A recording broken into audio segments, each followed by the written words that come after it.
যেদিন আমরা আমাদের সুপ্ত ভাবনাগুলোকে বহিঃপ্রকাশ ঘটাবো সেই দিন থেকেই হয়তো মনটাকে কিছুটা হলেও বোঝাতে পারবো যে না, এইটুকুই শেষ, আর বেশি কিছু আশা করতে নেই।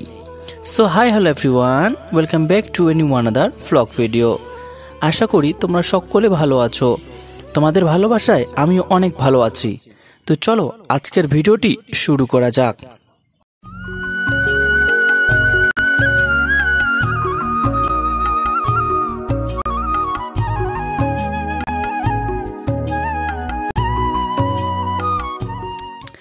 এই ভিডিওটি বেশ কয়েকদিন পূর্বের। সেদিন একটি বিশেষ কাজে বেরিয়েছিলাম শিলিগুড়ি যাওয়ার উদ্দেশ্যে। ভোর রাতে ট্রেনের সময় থাকায় তড়িঘড়ি পৌঁছে গিয়েছিলাম আমাদের পার্শ্ববর্তী ফালাকাটা স্টেশনে। প্ল্যাটফর্মে ঢুকে জানতে পারি ট্রেন প্রায় 1 ঘন্টা দেরি।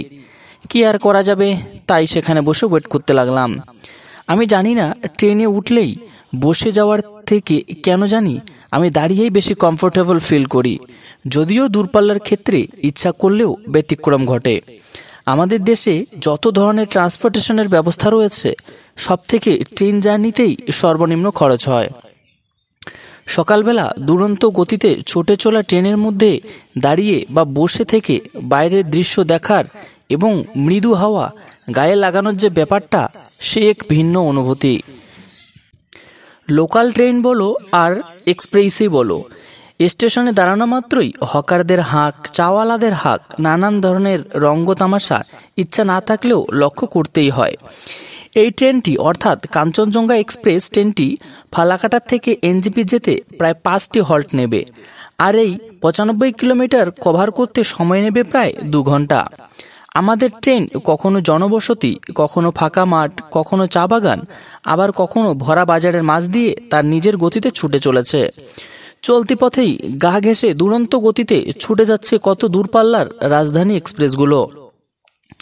অবশেষে সেখানে পৌঁছে আমার সব কাজ শেষ করলাম এবং ফেরার ট্রেন যেহেতু সন্ধ্যা 6টায়, তাই সময়টাকে অতিক্রম করবার জন্য আমি চলে গিয়েছিলাম এনজেপি থেকে মাত্র 7 কিলোমিটার দূরে শিলিগুড়ির ইস্কন মন্দিরে।